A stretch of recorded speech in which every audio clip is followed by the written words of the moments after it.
Hello students, welcome back to your economics class.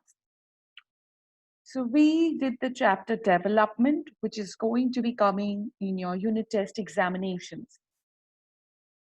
So this is the last week you all will get videos because then it is going to stop because you will get a study leave. Just before that, I want to do the entire chapter at a glance with y'all so you all will know exactly which points to study on. In this chapter, we saw that development has many aspects, and we saw and understood all the aspects of development. We understood that people have different perspectives of development, and there are many ways by which we can arrive at the common indicators for development. We saw the situations and we saw how we can respond to it in an intuitive manner. We saw analysis, we saw the analysis, statistics, and we saw the complex and the microeconomics. We also saw how countries and states can be compared using different developmental indicators.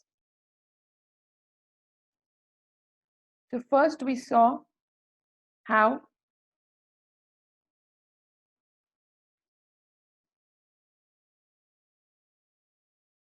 what development promises and different people have different goals. People seek things that are most important for them.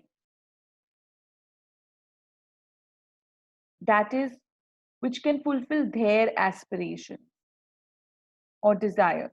Two things are quite clear. One, different people can have different development goals, and very important, what may be development for one may not be development for the other. It may even be destructive for the other person.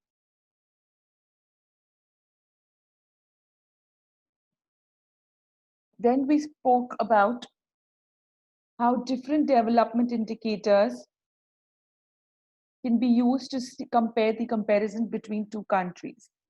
And we saw that people not only work for income, but even many other goals. What people desire are regular work, better wages, and this decent price for their crops or products that they produce.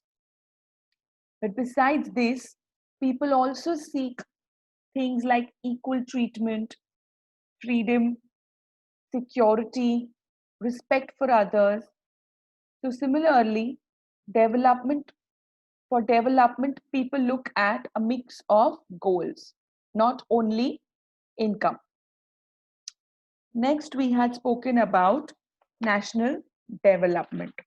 It is very important to keep in mind that different people could have different and conflicting notions of a country's development. National development means thinking about a fair and just path for all, whether there is a better way of doing things or not. So, it is important to keep in mind that different people could have different as well as conflicting notions of a country's development.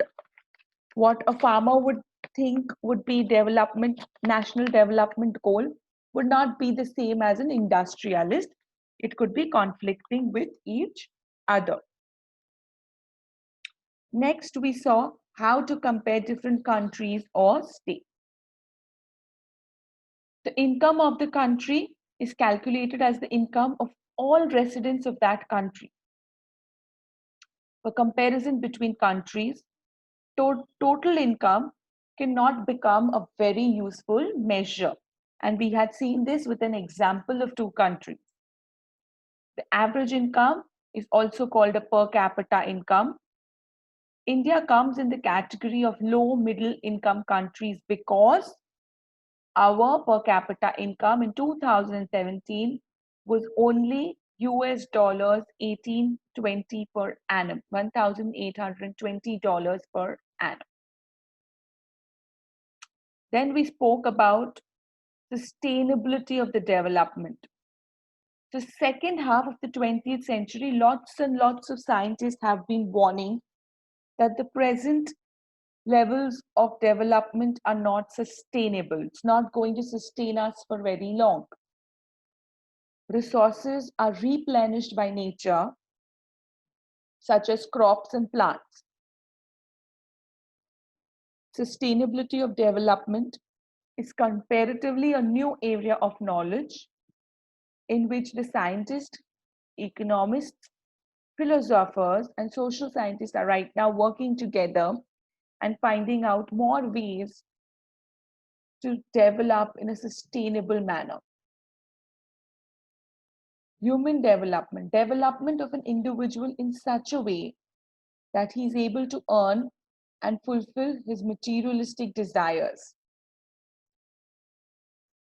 Public facilities is another way to see how developed a country is. Money in your pocket can buy all the goods and services that you may need to live. But your money cannot buy a pollution-free environment unless you can afford to shift to a community. So, unless and until a community together decides that we will stop using cars, we will stop making noise, till a community takes a decision, nothing will happen. Also, public facilities are very important because they they help in increasing the other indicators in the area. So if there are more public schools, there are more public parks, then you're looking at good health of the citizen, you're looking at good education, there are good public hospitals. And that's why right now I think this is the need of the hour for our country.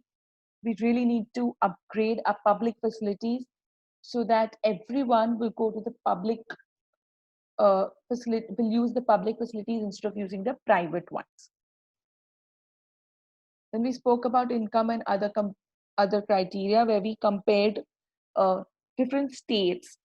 So let us compare the per capita income of Haryana, Kerala, Bihar. We did that.